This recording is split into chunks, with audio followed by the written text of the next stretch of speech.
The sun was just starting to dip behind the mountains when the call came through. It was the kind of light that turned the trees into long, jagged shadows, casting an orange hue over everything, making the forest look both beautiful and a little sinister at the same time. I was standing on the porch of the ranger station, my back sore from another day in the field, thinking about nothing in particular. Then the radio crackled to life. "Ian, you there?" It was Kyle, the new guy, fresh as they come but eager. He was stationed up near the old fire watch tower, abandoned for years now since the budget cuts. I raised the radio to my mouth. "Go ahead, Kyle. Go ahead, Kyle. Too long." A crackle of static filled the silence, and then I heard it, the sound of his breathing. Fast and uneven. Fear. I think something's out here," he said, his voice barely more than a whisper. "What are you talking about?" I asked, a knot of unease forming in my gut. "Is it a bear?" No, not a bear. Something else. Something's not right." The knot tightened. "Stay calm, Kyle. Where are you exactly?" "By the watchtower near the North Ridge. I thought I saw something in the trees." The radio cut out, and what came next made my blood run cold. A sound low and guttural like an animal, but not quite. It was a sound that didn't belong to anything I knew in these woods. The radio crackled once more, a blood-curdling scream. And then, nothing. Silence. I stood there for a moment, frozen, my hand gripping the radio so tight my knuckles were white. The air around me seemed to still, thick with something I couldn't name. I could feel the others inside the station staring at me, waiting. Jess was the first to speak, her voice cutting through the heavy quiet. "What the hell was that?" she asked, stepping outside. Jess was our tracker, a seasoned ranger who could find anything or anyone in these woods. But even she looked rattled. I lowered the radio slowly, my mind already racing. "Kyle's in trouble. He's by the old fire watchtower. We need to go. Now." James, the biologist, came to the door next. He leaned against the frame, arms crossed, that permanent skeptical expression on his face. "You really think it's something dangerous? Could be just a mountain lion, maybe even a wolf. Nothing to panic about." But I'd heard panic in Kyle's voice. Whatever was out there, it wasn't a mountain lion. I could feel it in my bones. "I don't know what it is," I admitted, "but we're not leaving him out there alone." I looked to Trevor, the youngest of the group, fresh out of training. His face was pale, and he shifted nervously from foot to foot. He didn't want to go. Hell, I didn't want to go either. But leaving Kyle out there, not an option. "We leave in 5, I said, already moving to grab my gear. My heart was pounding in my chest, but I kept my face calm. We had a job to do. And if I let fear get the better of me, we'd all be in trouble. As we headed out, the sky darkened into twilight, the forest around us sinking into that thick, oppressive silence. It wasn't normal. Even the birds had gone quiet. We moved quickly, the crunch of leaves under our boots the only sound, but something felt off. The usual life of the woods was absent. No rustling in the underbrush, no distant howls, just nothing. Jess walked ahead, her eyes scanning the ground, tracking Kyle's path. She didn't say much, but I could tell she was on edge, her movements a little too tense. James kept muttering under his breath, more to himself than anyone else. And Trevor stayed close, his head on a constant swivel, wide-eyed like a deer caught in headlights. As we approached the old fire watchtower, I noticed the way the trees seemed to close in around us, casting long, crooked shadows that made it feel like we were being watched. The tower stood like a ghost against the sky, a dark silhouette looming over the forest. And then I saw it, Kyle's pack, lying at the base of the tower. But no sign of Kyle. My heart sank. Something wasn't right. I knelt next to the pack, scanning the area for any sign of a struggle. Nothing. The air was heavy, thick with a tension I couldn't explain. I looked up at the watchtower. Its rusted frame creaked in the wind, but otherwise it was silent. Too silent. "We'll split up," I said, my voice low. "Jess, check the tree line. James, look around the base. Trevor, stay with me." But as the words left my mouth, a new sound cut through the air. A voice, faint but clear. "Ian, help." It was Kyle, but something in the tone wasn't right. The forest had swallowed us whole. The fading light from the sky barely pierced through the thick canopy overhead. It was just shadows now, dark, tangled branches and trunks stretching into the dusk. The deeper we went, the quieter it became, like the woods were holding their breath. Every step felt like an intrusion, like we weren't supposed to be here. We'd been walking for about an hour, but it felt longer. Jess, as usual, was ahead, eyes fixed on the ground, picking up signs that none of the rest of us could see. I kept glancing around, uneasy, the weight of Kyle's last transmission gnawing at me. The guy had been spooked, seriously spooked, and now we were heading straight into whatever had caused it. James, always the skeptic, pushed through the brush behind me, breathing hard. He wasn't exactly built for long treks in the wilderness. "This is getting ridiculous, Ian," he muttered. "You're seriously telling me you believe in this? Whatever it is, skinwalkers, supernatural nonsense? You know what's more likely? Kyle got scared by a bear or a wolf, and he's hiding somewhere." I didn't answer right away, just kept moving. I wanted to believe that too. But that sound over the radio, whatever it had been, was still in my head, curling around my thoughts like a snake. It wasn't something I'd heard before. And I'd spent my life in these woods. "James," I said after a long pause, "I don't know what I believe, but something scared him, and we need to find out what." Ahead, Jess had stopped. She was crouched low, studying something on the ground. Trevor and I moved toward her, James huffing as he caught up. "What is it?" I asked. She pointed silently. There, caught on a low branch, was a strip of fabric, green, like the ranger uniforms we all wore. It was torn, ragged at the edges, and stained with something dark. My stomach twisted. "Kyle's?" Trevor asked, his voice barely more than a whisper. Jess nodded, her face grim. She stood, brushing dirt off her knees. "His trail goes further into the trees, but I'm not liking what I'm seeing." I knew what she meant. We'd all noticed it. Claw marks, gouged deep into the trunks of the surrounding trees. Whatever had left them was big, too high up to be from a bear, too wide to be a mountain lion. I ran my fingers over one of the marks, trying to picture what kind of creature could have done this. Nothing I could think of matched. "What the hell made those?" Trevor asked, taking a step back, his eyes darting around, scanning the shadows like something might leap out at us. "Nothing good," Jess answered flatly. "We need to move. Fast." She was right. The woods were starting to feel alive, like something was watching us. My instincts were screaming at me to turn around, to head back to the ranger station and wait until daylight. But Kyle was still out here, and I couldn't leave him behind. We pushed forward, following Jess as she tracked deeper into the forest. The air felt thick, almost suffocating, and the usual sounds of the woods, birds, insects, the rustle of animals in the brush, were completely absent.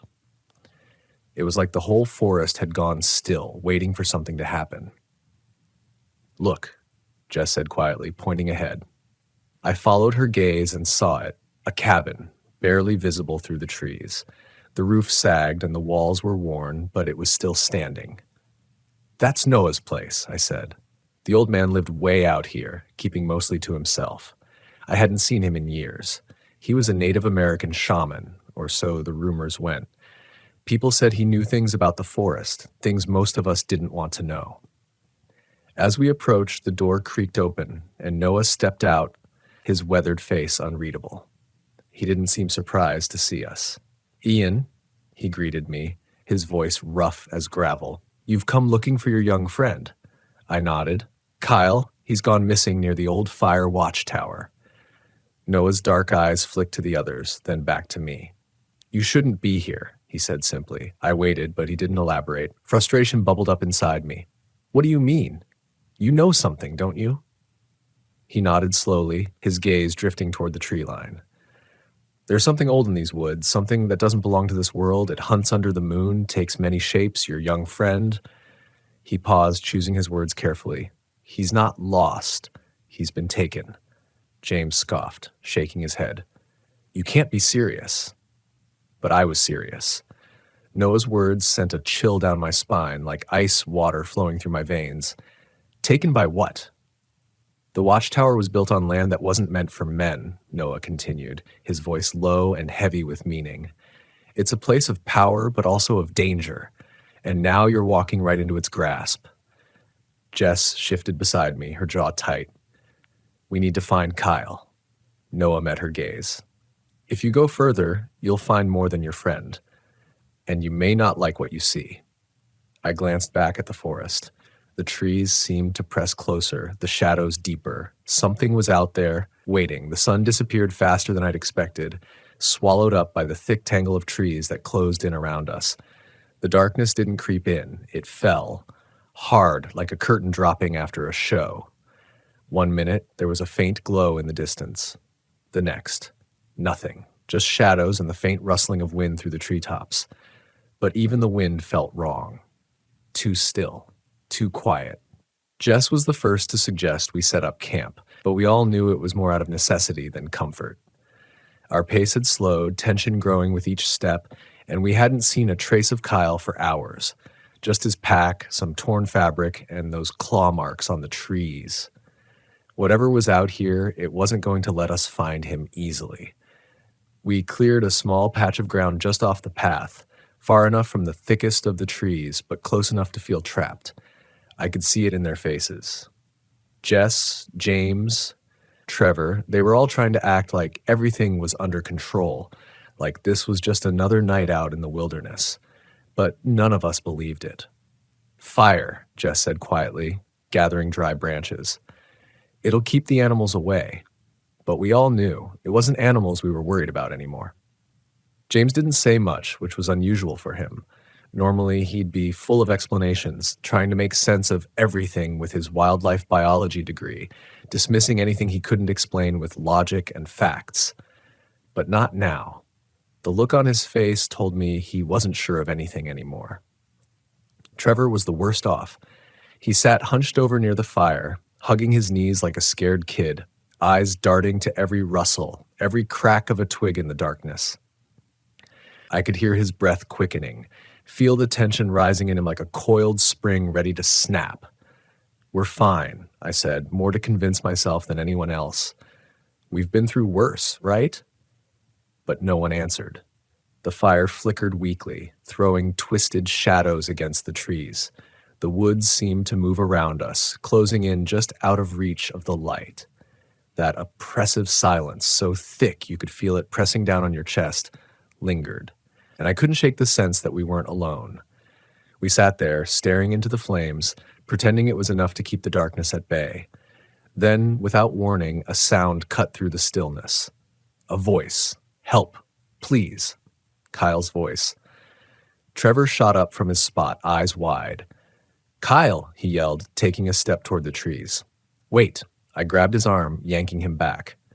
He looked at me, confused and desperate, but I kept my grip firm. There was something off about that voice. Something not quite right. It was too faint, too distant. Like it wasn't coming from anywhere at all, just hanging in the air around us.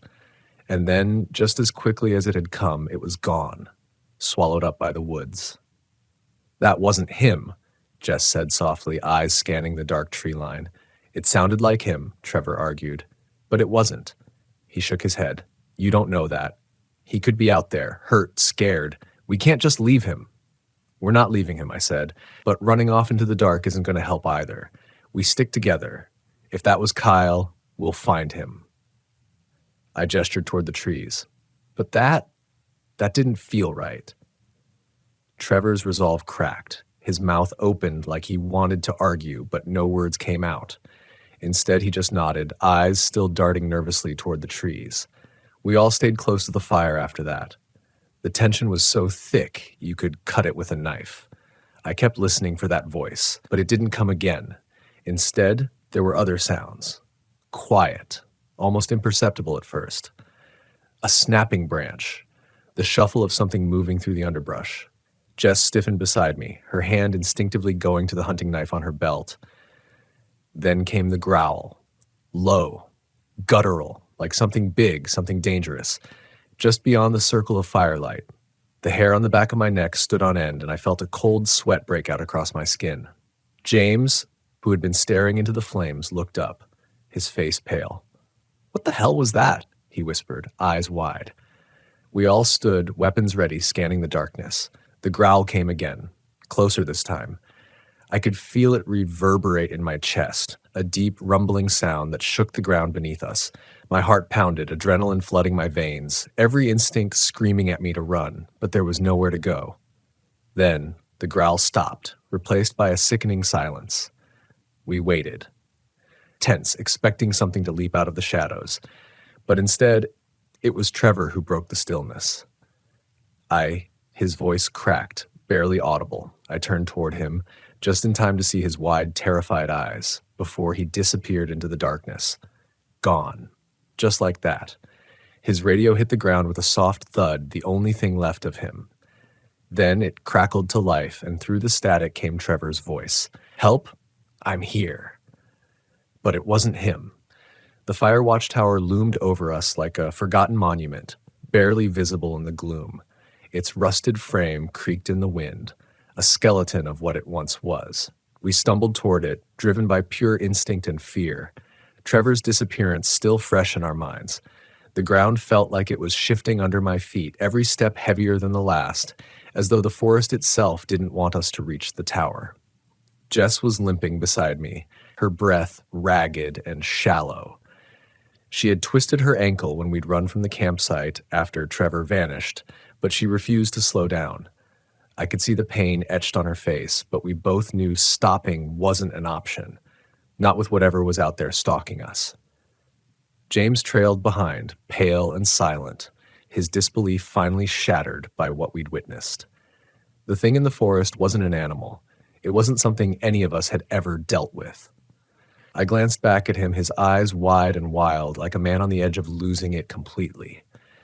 "You hanging in there, James?" He didn't answer at first, just kept moving, his breath coming in shallow, panicked gasps. I don't know what's out there," he muttered. "I thought it was maybe just some predator, but it's not." His voice cracked. "It's real," I said grimly, "and it's coming." We reached the base of the tower, and my hand instinctively went to the ladder. I craned my neck, looking up. The old wooden platform was barely visible in the dim light, just a dark outline against the sky. I didn't like the idea of going up there. It felt like a trap. But staying on the ground wasn't an option either. "Up," I said, pushing Jess ahead of me. Let's move." One by one, we climbed, the old rungs creaking under our weight. My pulse pounded in my ears, my senses screaming at me to keep moving, keep climbing. Behind us, the forest was too quiet. No more growling, no more rustling, just that suffocating silence, like the whole world was holding its breath. We reached the top and clambered onto the platform. It swayed under our weight, groaning in protest, but it held. The view from up here was terrifying, nothing but blackness in every direction, the forest stretching out like an endless ocean of trees. And yet, I felt exposed. The tower wasn't a sanctuary. It was a perch, and whatever was out there could see us. James crouched by the edge, gripping the railing with white knuckles. "We shouldn't have come here. We shouldn't have." His voice was barely more than a whisper, panic seeping into every word. "Get a grip, James," I snapped. We didn't have a choice. Then I saw it. The blood. It was smeared across the floorboards, a dark, dried stain that trailed toward the corner. My stomach lurched as I recognized the mark. Kyle had been here. This was where it had taken him. "Ian," Jess said, her voice low. "We need to keep moving." But before I could respond, there it was again, a voice, faint and distant, floating up from below. "Ian, Jess, help me." Kyle. "No, not Kyle. Not anymore." "Don't listen to it," I said, louder than I meant to. "It's not him." But the voice kept coming, closer now, clearer. "Please, Ian, help me." I backed away from the edge, my hand tightening on the grip of the rifle slung across my shoulder. The thing in the woods was playing with us, using Kyle's voice to lure us out, to break us down. And it was working. I could see the fear in Jess's eyes, the way her hand trembled as she gripped her knife. Then it happened. An explosion of sound from below. Branches snapping, something large crashing through the underbrush. It was circling the tower, moving faster than anything I'd ever heard, but never showing itself. It wanted us to know it was there. that we were trapped. James stood suddenly, his face pale as a ghost. I can hear him, he said, staring down at the trees. He's down there, James, no. I lunged for him, but it was too late. He was already over the edge, climbing down the ladder with a speed that came from pure desperation. I grabbed Jess's arm, pulling her back toward the center of the platform. Don't look. We stay here. We wait it out. But James's descent was short-lived. Halfway down the ladder, he stopped, frozen, and his body stiff as a board, and then I saw them, two glowing yellow eyes just beyond the tree line, watching us. They were too high up to belong to anything normal. Too bright, too wrong. James didn't scream. He didn't make a sound. As something pulled him into the darkness, the sound of snapping branches and tearing flesh filled the night. Jess clutched my arm, her breath ragged. What do we do? I swallowed hard, my heart pounding. We wait. But even as I said it, I knew there was no waiting. The thing had found us. And now it was just a matter of time. Below us, the voice came again. Soft, pleading. Ian, please. I closed my eyes, gripping my rifle tighter. It was going to come for us next. The forest was alive with the sound of something hunting us. The skinwalker circled below, unseen but unmistakably there. Its movements too fast, too erratic. We could hear it growl, reverberating through the trees, a low, guttural sound that sent ice-cold terror through my veins. Every crack of a branch, every rustle of leaves had me gripping the rifle tighter, but I knew a gun wasn't going to stop whatever was down there. Jess crouched beside me, her breath coming in shallow gasps, her face pale, streaked with sweat and dirt. Neither of us spoke, both listening to the sound of the creature prowling below, waiting for it to make its move. The fire watchtower swayed slightly under the pressure of the wind, or maybe under the pressure of something worse, something that didn't care whether or not we had high ground. I don't think it's going to stop, Jess whispered, her voice raw, barely a thread of sound. I swallowed hard. No, it won't. It's playing with us. The creature was relentless. Every few minutes it would let out a sound, sometimes like Kyle's voice, sometimes like a deep, ragged breath, always pulling at our nerves, making it impossible to think straight. The rifle felt useless in my hands. This wasn't a bear. This wasn't a wolf. This was something older, darker, and it was feeding off our fear. Suddenly, a loud thud echoed up from below. Something had hit the tower. Hard. The whole platform shuddered, sending splinters flying up from the old, rotten wood. I grabbed Jess, pulling her back from the edge just as another thud shook the entire structure. It's trying to knock the tower down, Jess said, her voice barely above a whisper, eyes wide with panic. We can't stay up here, I said, scanning the surrounding forest. The trees were just a blur of black shadows, but the sense of being watched, of being hunted, was overwhelming. We were running out of options. If it brought the tower down, we'd be sitting ducks. Another loud crash and the tower groaned under the force. I felt the platform shift beneath us, my heart racing. If we didn't move, this thing was going to tear the whole place apart. We've got to make a run for it, I said, the words catching in my throat. Now, before it brings us down. Jess nodded, though I could see the fear in her eyes. She gripped her knife tighter, plus, even though we both knew it wouldn't do much against what waited for us in the trees. I threw the rifle over my shoulder, slung low, and moved toward the ladder. Stay close. We run straight for Noah's cabin. If we can make it to his land, maybe it won't follow. I didn't wait for her to respond. I grabbed the ladder and began my descent, the wood creaking beneath my weight. Every second felt like a lifetime. I kept expecting the skinwalker to grab me, yank me off the ladder, and drag me into the dark, but nothing came. Jess was right behind me, her breathing sharp and fast. As soon as my boots hit the ground, I spun around, scanning the forest. The growling had stopped. The forest was eerily still, too still. Let's go, I said, grabbing her arm, and we bolted. The woods closed in around us immediately, the shadows deeper, thicker, like the trees themselves wanted to slow us down. We ran hard, dodging branches, our boots pounding against the uneven ground. I could hear Jess just behind me, her breath ragged and desperate, but we didn't slow down. Behind us, there was a sudden sharp crack, the sound of something large moving fast through the trees.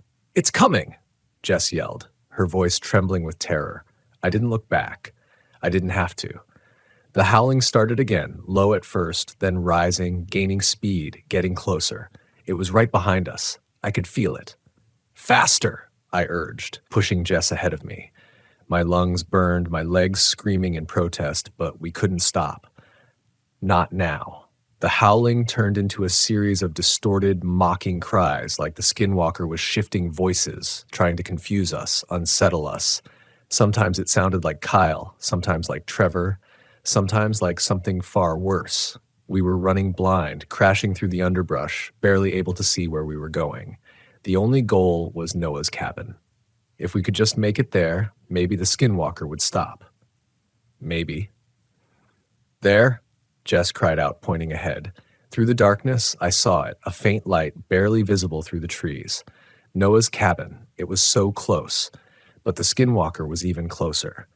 The ground beneath us shook with its footsteps now, the heavy thud of claws tearing through the earth. I could hear its breath, ragged and animalistic, and the unnatural growl that sent chills down my neck. We burst through the last line of trees, stumbling into the small clearing that surrounded Noah's cabin. The creature was so close now, I could feel its presence, feel its eyes burning into my back. "Noah!" I screamed, my voice hoarse, desperate. "Noah! Help!" Just as we reached the porch, I felt something. Hot, wet breath on the back of my neck. The skinwalker was right behind us. But then, as soon as my foot hit the first step of the porch, the growling stopped. The air was suddenly still. I collapsed onto the porch, gasping for breath, my heart thudding in my ears. Jess crouched beside me, shaking, her eyes wide with terror. I turned slowly, expecting to see the creature barreling toward us. But there was nothing. The edge of the forest stood silent, dark, as if nothing had been chasing us at all. The door to the cabin creaked open, and Noah stepped out, his eyes calm but heavy with understanding. He didn't say a word. He didn't have to. We'd made it, barely. But the skinwalker, it was still out there, watching us from the trees, and I knew this wasn't over. I've walked through fog before, but not like that night. Not the kind that breathes, not the kind that moves with purpose. My name's Aaron. I'm a forest ranger in the Black River District, a stretch of national forest in northern Montana that swallows people whole if they don't respect it. I've worked here 15 years. Most of that time, I thought I understood the woods. I thought the strange sounds, the vanishing trails, the sudden cold spots were just tricks of nature. I thought reason could explain anything, that science and training could anchor a man. But Black River, it has a way of undoing you. Quietly. Patiently. The first few years were uneventful. Paperwork, patrols, checking for fires, warning campers about bears. I liked the solitude. The forest made sense then. Its silence had rhythm. But lately, it's like the rhythm's been breaking down. I can't tell if it's me losing track or the woods changing. We've had disappearances, 6 in 3 years, all marked as accidents, all deep in the same section of the forest near Ridge Point.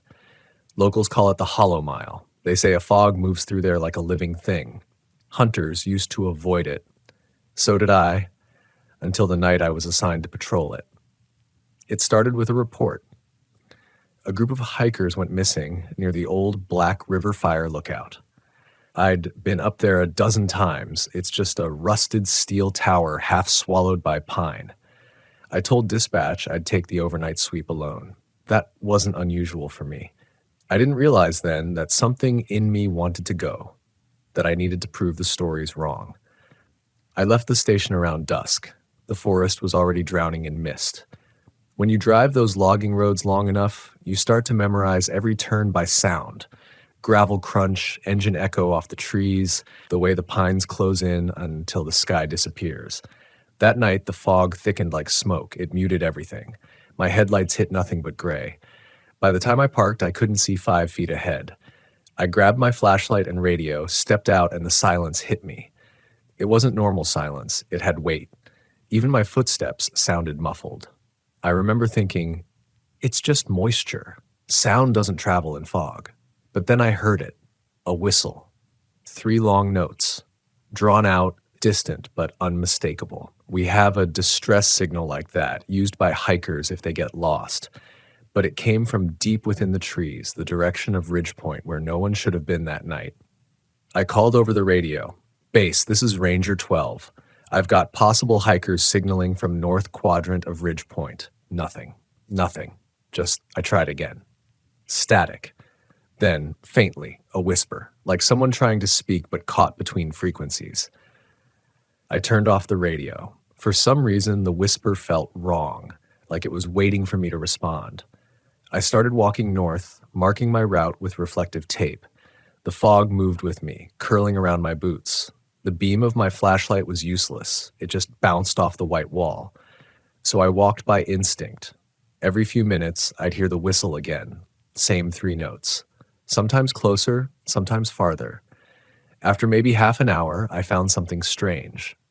A set of footprints, barefoot, leading away from the main trail. Adult-sized, but deep, as if whoever made them was running. I followed them for a bit until they stopped abruptly. Not faded, stopped, like the person had vanished mid-stride. That's when I felt it, that gut-level wrongness you can't rationalize. The forest wasn't empty. It was watching. I called out, "Hello? This is the Forest Service. If you can hear me, call back." No response. But somewhere ahead, a shape moved through the fog, tall, hunched, just at the edge of the light. At first, I thought it was a bear standing upright, but it was too still, too deliberate. I raised the flashlight higher. The fog thinned for just a second, and I swear I saw something pale glint. A face? I couldn't tell. Then it vanished. I stood there, pulse hammering, listening. The forest was silent again, not even wind, not even crickets. Just that thick, suffocating quiet. And then, a new sound.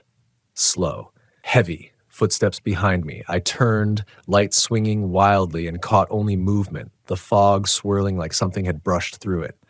I backed away, forcing myself to breathe slow, to stay logical. It's an animal, I told myself. Probably a moose or elk. Don't panic. But the smell hit next. Musky, damp, but not animal.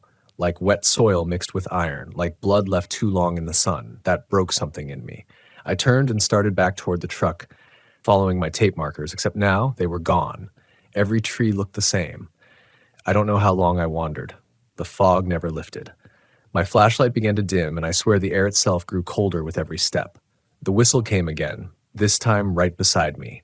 I froze. The sound wasn't from a human mouth. It was too perfect, too hollow, like a recording played through a broken speaker. And then a voice followed it. Low, guttural, but almost mimicking. "Help me." I ran. No direction, no plan, just ran. Branches slapped my face, my boots slipped in mud, breath tearing out of me. The forest closed in like a living wall. Then, through the fog, I saw light, a faint yellow glow. I stumbled toward it until I broke through into a clearing. There it was, the old fire lookout, skeletal against the gray sky. The light came from its top window, flickering. Relief hit me so hard I nearly cried.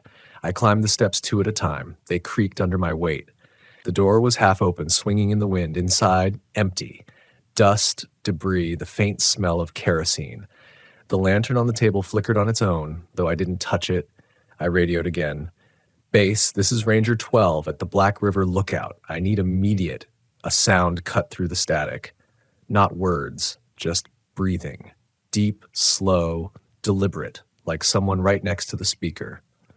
I turned the radio off. My hands were shaking now. The fog had reached the base of the tower. It rolled up the stairs like smoke. And then, for the first time that night, I heard something human. A voice, female, whispering just below the floorboards.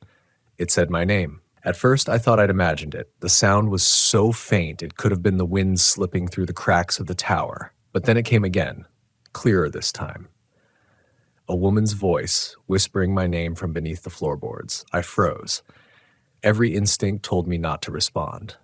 You learn after years out here that some things in the forest don't want conversation. They want acknowledgement. They want to know you've heard them. But the voice had this tone, fragile, pleading, like it came from someone half drowned. Aaron. I crouched low, shining my flashlight at the floor. Dust lifted in the beam. The boards were old, warped, covered in pine needles and ash, but in one corner I saw a loose plank. I hesitated. My mind raced with protocol. Mark the area, call for backup, wait till sunrise. But my radio was dead silent now. Nothing but that slow pulse of static that seemed to sync with my heartbeat. So I pried the plank up. Underneath was a shallow crawl space, and something wrapped in a torn ranger jacket. For a moment, I thought it was an animal. Then I saw the patch, same as mine, and the color of bone beneath the fabric. The remains of a ranger curled in on himself, one arm outstretched as if trying to reach the hatch. My flashlight trembled. The jaw was gone. The skull fractured. But what unsettled me most wasn't the body. It was the way the dirt beneath him was wet. Not damp, wet, like something had been moving through it. And as I stared, I noticed, faintly, the same 3 whistle notes I'd been following all night, drifting up from that dark hole. I dropped the board and stumbled back, knocking the lantern off the table. It went out instantly. The tower plunged into darkness. For a long second, I couldn't even breathe. Then faint movement behind me. Slow steps coming up the stairs. I pointed my dying flashlight toward the door. Nothing. Just fog swirling through the opening. Then, right by the window, something pressed against the glass from the outside. A shape, tall, long-fingered, with skin pale enough to reflect the moonlight. It stood motionless for a heartbeat, then slid out of view. I didn't think. I bolted. Down the stairs, through the clearing, back into the trees. The fog swallowed me again, but adrenaline pushed me forward. I could hear something following. That same heavy rhythm, deliberate and patient. And every few seconds it would pause, and I'd hear breathing behind me. Not panting, not human, more like the exhale of a furnace, slow and wet. I kept running until I hit water, the Black River itself, wide and slick with mist. I followed the bank downstream, hoping to find the old bridge, but the fog thickened until I couldn't see my own hands. And then, without warning, everything went quiet again. Not the natural quiet of the woods, a vacuum. Even the river went still. The air hung heavy, soundless.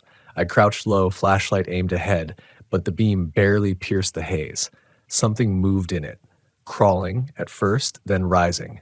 A silhouette tall as a man, but wrong in the proportions, too long in the limbs, too narrow in the head. The fog seemed to cling to it like fabric draped over its form. It tilted its head, and I realized it was listening. Then it mimicked me. The sound it made wasn't quite speech, more like wet paper tearing into syllables. It tried to say my name. Ah, Ron. I stepped back, slipping in mud. My flashlight flickered, and for a split second I saw its face. Not fur, not flesh, just smooth, colorless skin stretched tight over bones with deep black eyes like sinkholes. No nose, no lips, just 2 small slits where a mouth should have been. And inside that mouth, teeth.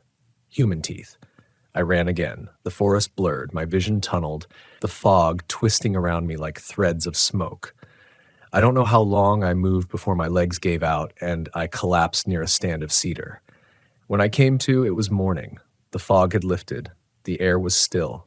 My radio buzzed faintly. Ranger 12, do you copy? It was dispatch. I choked out a response, voice shaking. I'm here. I'm okay. I think I lost my way near Ridge Point. Found remains at the lookout. Possibly Ranger Carter. There was a pause. Then the voice said, carefully, Ranger Carter's been accounted for. He retired in 2011. Who did you find? I didn't answer. I just stared at the river, at the faint ripples spreading across its surface, as if something had just slipped under. They sent a search team that afternoon. I tried to explain what I'd seen, but the more I spoke, the less sense it made. No one found the lookout that day. The GPS coordinates I gave led them to an open clearing, no tower in sight, no footprints, no tape markers, not even a tire track from my truck. For weeks, I told myself exhaustion played tricks on me, that I'd wandered into a fog pocket, hallucinated the rest. But at night, when I closed my eyes, I kept hearing those 3 whistle notes, always from just outside the cabin. The locals started whispering again, old stories surfacing, the pale ones of Black River, spirits that mimicked the lost to lure others in. I dismissed it at first, but then I checked the archives at the ranger station. Dozens of missing reports from the same area stretching back to the 1940s, all unsolved. Most last contact logs included a note about fog, about someone calling their name. And then, in a 1962 incident file, I found a line that made my skin crawl. Open quote, Ranger Joseph Lee, final transmission, fog's too thick. Heard my own voice calling back. Close quote. I stopped reading after that. Weeks passed, and I avoided Ridgepoint, but something in me couldn't let it go. The thought of that thing, whatever it was, wandering out there, wearing a human voice, kept me awake. So one night, I went back. This time I brought a camera, a backup radio, and my dog, Scout. He was a good boy, a big shepherd mix who never spooked easily. We drove up to the ridge near sunset. The sky was clear, the air cold, but as soon as I stepped out of the truck, Scout began to whine, low, anxious, staring toward the tree line. Easy, boy, I whispered, but even saying that made me feel exposed. We started along the old trail, retracing the route I remembered. I marked trees, took photos, kept the radio on an open channel. Everything seemed normal until we reached the clearing where the lookout should have been. The fog returned, fast, rolling in from the east like a tide. Within minutes, we were surrounded again, and then the forest shifted. It's hard to explain unless you've felt it, the way the air itself changes texture, the way the woods start to listen back. Scout began to growl, low and deep, then he stopped and went rigid. A sound drifted through the fog. A whistle, 3 long notes. Scout barked once, then bolted, straight into the trees. I called his name over and over, but the fog swallowed every word. And then, far ahead, I heard someone calling back. But it wasn't my dog. It was me. It stopped me cold. That voice, it wasn't just similar. It was mine. Same tone, same cadence, same strained breath. It came from somewhere deep in the fog, answering every time I shouted, "Scout! Scout!" Then it called again, "Scout!" Perfectly matching my voice, but with a faint echo, like it came through a tunnel. I lowered the radio, trying to steady my breathing. The forest around me had gone motionless. The fog was thick enough that I could only see the outlines of trees, black shapes in a white void. Something primal inside me started screaming to leave, but my legs wouldn't move. The rational part of me, the part that had handled fires, storms, rescues, tried to take over. Sound distortion, I told myself. Temperature inversion. Echoes bouncing off the valley walls. But I knew better. Echoes don't mimic the way your chest tightens when you speak. They don't whisper Scout with your exact fear behind it. I forced myself to move forward, one step at a time, calling again. "Scout, come here, boy." The sound answered immediately. "Come here, boy." Then softer. "Aaron." That time, it wasn't mine, not exactly. The pitch dipped just slightly too low, and the last syllable dragged like someone savoring the word. My flashlight beam caught movement ahead, a shape standing between the trees. My pulse spiked. "Scout?" The figure didn't move. I raised the light higher. It was a person, or close enough to one. Broad shoulders, long arms, head tilted too far to the side. The fog swirled around it, never touching its body, as if the air refused to cling. And then, behind it, I heard panting. Desperate, fast, real. Scout. He came sprinting out of the fog, ears back, tail low, whimpering. He slammed into my legs, nearly knocking me over. I crouched, running a hand over his fur, cold, damp, trembling. He wouldn't stop staring at that shape in the distance. The figure didn't move. It just stood there, arms hanging loose, head still tilted. Then it started walking toward me, slowly. No sound of footsteps, no crunch of leaves, just gliding forward. I grabbed Scout by the collar and stepped back, but the fog thickened again, closing around us. I tried to find the trail, but every direction looked the same. My GPS read nothing but a blinking error icon. "Base," I said into the radio, voice shaking. "This is Ranger 12 requesting immediate response team. I've got unknown movement near Ridgepoint. Possible human distress or..." The voice cut through before I could finish. Static, then my own voice. "This is Ranger 12 requesting immediate response team." Word for word, same rhythm. Then laughter. I froze. It wasn't loud. Just a broken, breathy laugh that trailed off like air leaking from lungs. Scout growled. His hackles rose, teeth bared, eyes locked behind me. I turned. Nothing. Then, inches from my ear, someone whispered, "Don't leave." I spun, swinging the flashlight wildly. The beam cut through fog and hit something, a flash of pale, smooth skin disappearing behind a cedar trunk. That's when Scout lunged. He tore free and charged, barking furiously into the mist. I chased after him, heart hammering, branches slapping my face. The barking stopped. Not faded. Stopped. I found him a few yards ahead, standing at the edge of a small depression in the ground, a sinkhole maybe 6 feet across, half filled with black water. He stood stiff, trembling, staring down into it. I followed his gaze. At the bottom of the pool, something pale drifted beneath the surface. An arm. Then a face. It was mine. I stumbled back so hard I hit a tree trunk. The reflection, or whatever it was, stared up at me from the water, lips moving though no sound came out. Then slowly, it raised one hand toward the surface. Scout barked once, sharp and terrified, then turned and bolted. I didn't follow. I couldn't.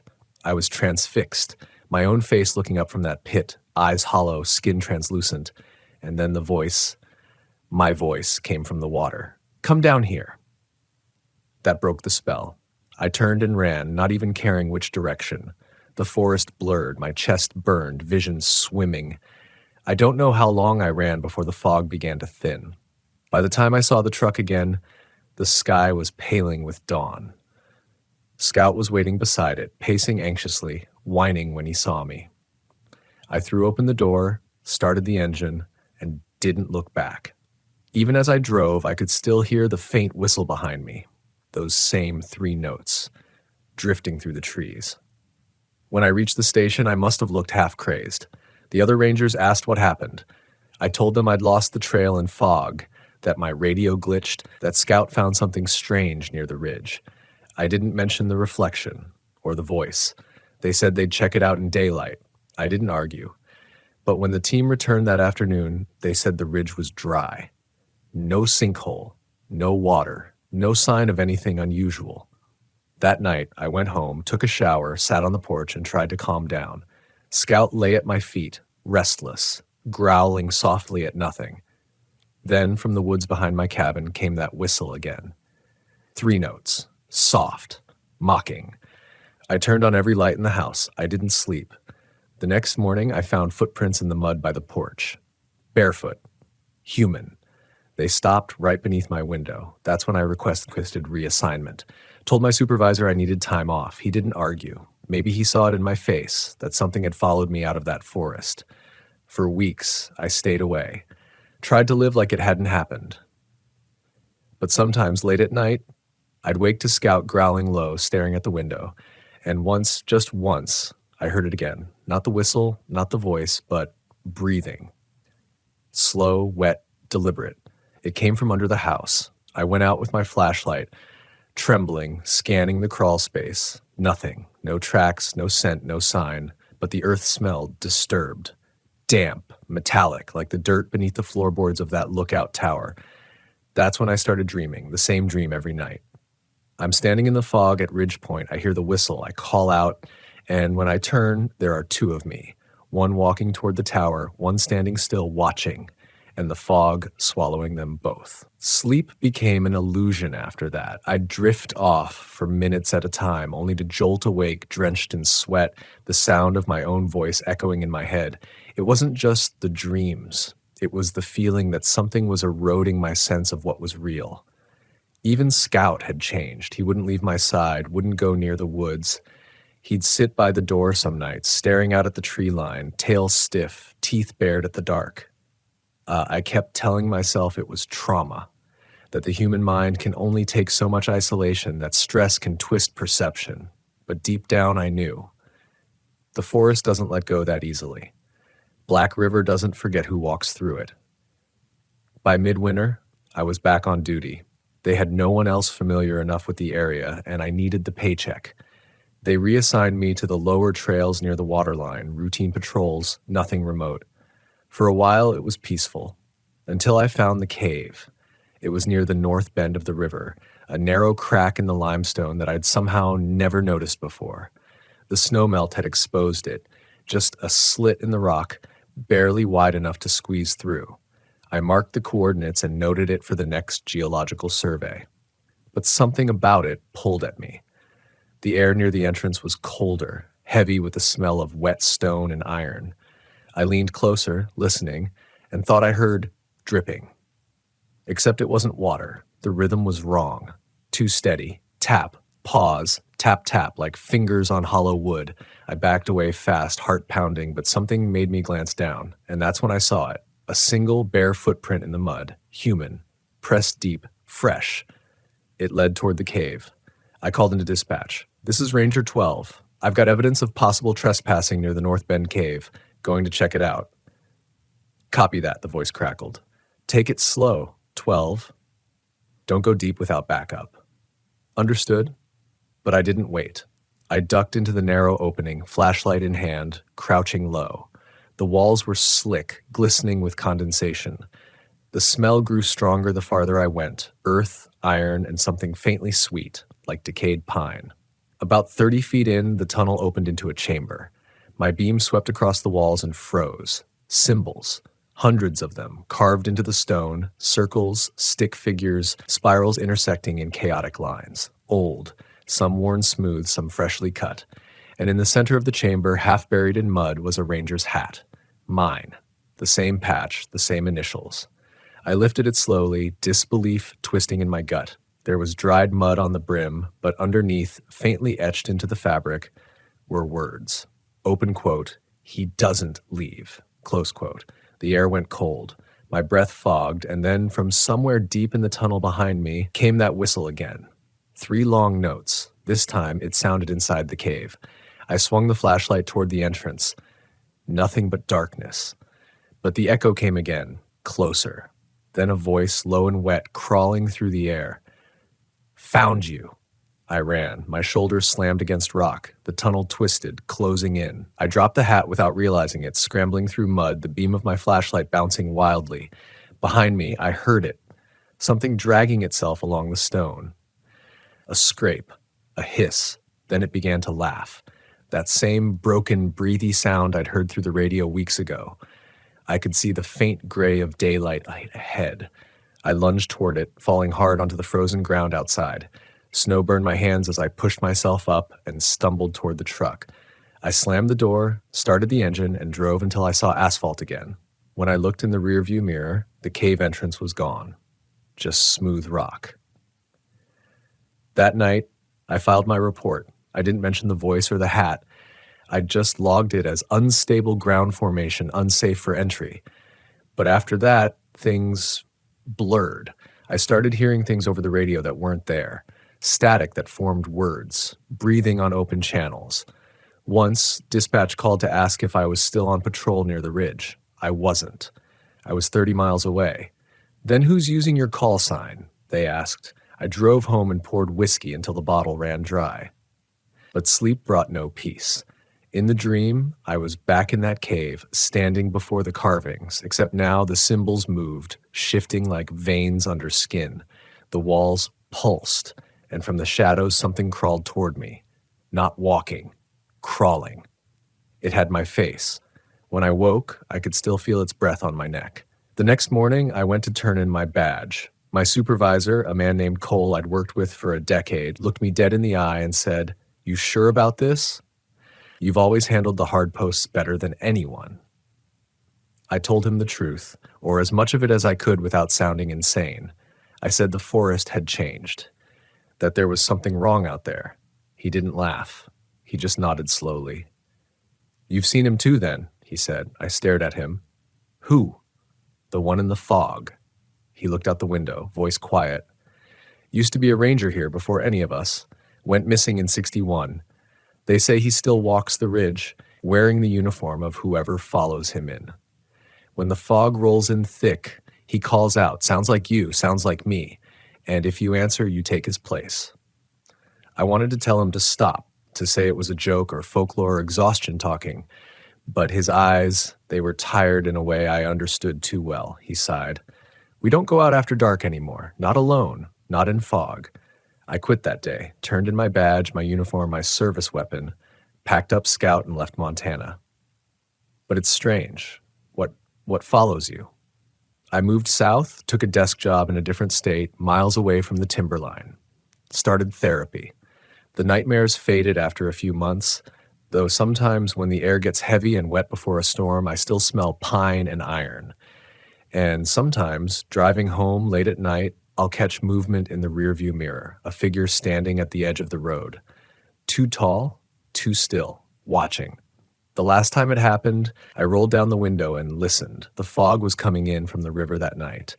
And somewhere behind it, faint as breath, 3 long notes. It's been almost 2 years since I left Black River, but I still wake up before dawn sometimes, certain I've heard that whistle again.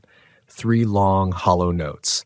Faint, distant, but enough to make the room feel smaller, the air colder. I live alone now, in a cabin on the edge of a state park in northern Arizona. I told myself I chose it for the quiet, for the distance. Truth is, I didn't move away from the woods. I moved closer, as if something in me couldn't live without that edge. Scout's older now. His muzzle's gone gray, his pace slower. But some nights he still wakes up barking at the window, low, urgent barks that fade into whines. When I go to look, there's never anything there, just fog rising from the creek that runs behind the house. I tell myself fog is just water vapor. I tell myself the past can't follow you, but I know better. A few weeks ago, I got a letter. No return address, just the seal of the Forest Service. Inside was a single sheet of paper, no message, no signature, just a photograph. The Black River Fire lookout, intact, standing exactly as I'd last seen it, weathered steel frame, rusted railings, a single lantern glowing faintly in the window. The timestamp on the photo was from 2 months ago. I stared at it for a long time, running my thumb over the image like maybe the surface would give me some proof of forgery. But it felt real, grainy, printed on field film, and beneath the tower in the clearing was a figure, a ranger. The patch on his sleeve, identical to mine. That night, I couldn't sleep. Every creak of the cabin floor made me flinch. I kept replaying the photo in my head, the faint outline of the fog curling around the tower like smoke. At 2:13 a.m., I gave up and stepped outside. The moon was low, bleeding through a thin sheet of clouds. I stood barefoot in the grass, breathing in the cold desert air. And then I smelled it. Not sage or dust, but pine. Damp, heavy, unmistakable. I turned toward the creek, and the fog was already rising low and coiling across the ground. That old rhythm came back to me. Quiet unease, tension, doubt, fear. My body knew it before my mind caught up. I backed toward the porch, whispering to myself, it's not real, it's memory, it's just fog. But then I saw footprints in the frost, barefoot, leading from the creek toward the house. Scout started barking, not at the prints, but at the window. His fur stood straight up, eyes locked on the glass. I followed his gaze. For half a heartbeat, I saw my own reflection staring back. Then it blinked and smiled. I fell backward against the counter, knocking over a chair.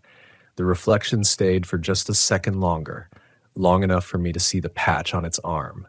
The same one, the one I'd turned in 2 years ago. I killed the lights, grabbed the rifle, and sat by the door until sunrise. When the fog burned off, the footprints were gone. But the grass was still pressed down, like something had been standing there all night, listening. That morning, I packed a bag. I wasn't going to run this time. I needed to see it. I needed to know what was real and what was memory. I left Scout with a neighbor and started driving north. The road back to Montana felt both familiar and foreign, like I was retracing the veins of an old scar. I reached the Black River District just after sunset. The new rangers barely recognized me, but when I said I used to serve under Cole, they waved me through. The forest hadn't changed. The pines were still impossibly tall, the air still heavy with that same scent of wet bark and moss. But something about it felt hollow now, like the life had been drained out of it. I drove until I reached Ridge Point. Parked where the old service road ended, the fog was already creeping in, low and thick, curling between the trees like it had been waiting. And there it was, the tower. standing exactly where it shouldn't be. My flashlight caught the faded green of the lower supports, the rusted bolts, the ladder leading up into the gray. The lantern still glowed faintly at the top, though no flame was visible. I climbed, slowly. Each step groaned under my boots.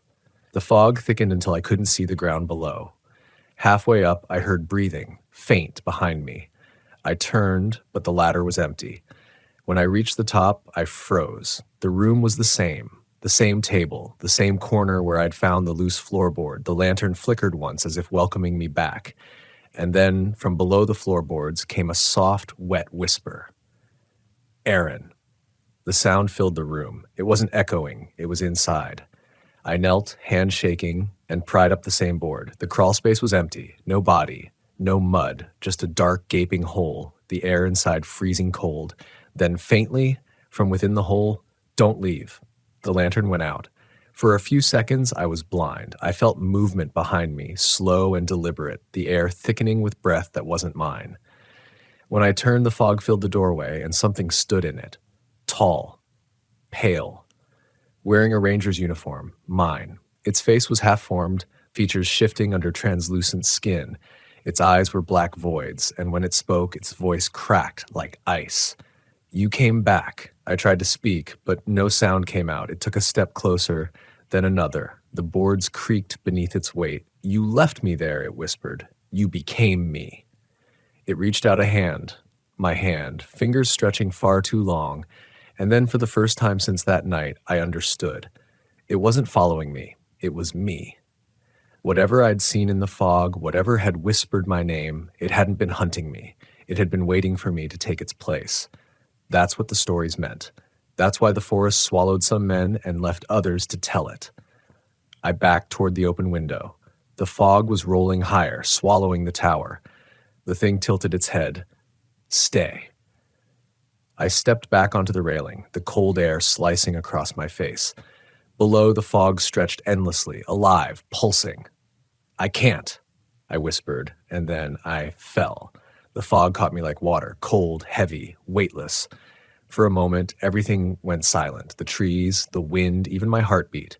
Then through that silence came one final sound, 3 long notes, the same whistle, but this time from above. The tower's light flickered once, then went out. When I woke up, I was lying face down in the mud. The first thing I noticed was the sound, not of wind, not of water, but of something moving through the trees. Slow, heavy, rhythmic. I pushed myself upright, coughing, blinking against the thick gray fog that still clung to everything. My flashlight was gone. My bag was gone. The tower was nowhere to be seen. The forest around me looked wrong, familiar in shape but distorted, as if the fog had melted the edges of things. The trees leaned in strange directions, their trunks warped, their bark glistening like they were wet with breath. I tried to stand, but my legs felt weak, like I'd been lying there for days. Somewhere behind me, a branch cracked. I turned, squinting into the fog, but saw only the outline of the creek, running black and silent. My reflection shimmered in it for a moment. Then another appeared beside it. It was taller, still, watching. I blinked. Gone. I don't remember how long I walked that morning. Time felt unglued, like the forest wasn't obeying any rhythm I understood. My compass needle spun in slow circles no matter which direction I turned. At some point, I found myself standing in front of the same cave I'd found years before, the one near the burned sector where I'd first found the broken gear and the strange bones.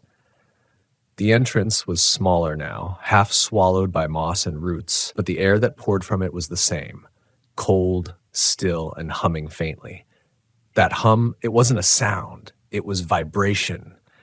It settled in my ribs like a second heartbeat. I should have turned back. Instead, I took a step inside. The light vanished instantly. The air grew thick, pressing against my skin. My breathing echoed back at me, delayed by a second, just enough to make it sound like someone else was there. My boots sank into the damp floor. The smell was unbearable, rot, mud, and something sweet underneath, like sap or blood. Then I heard it again.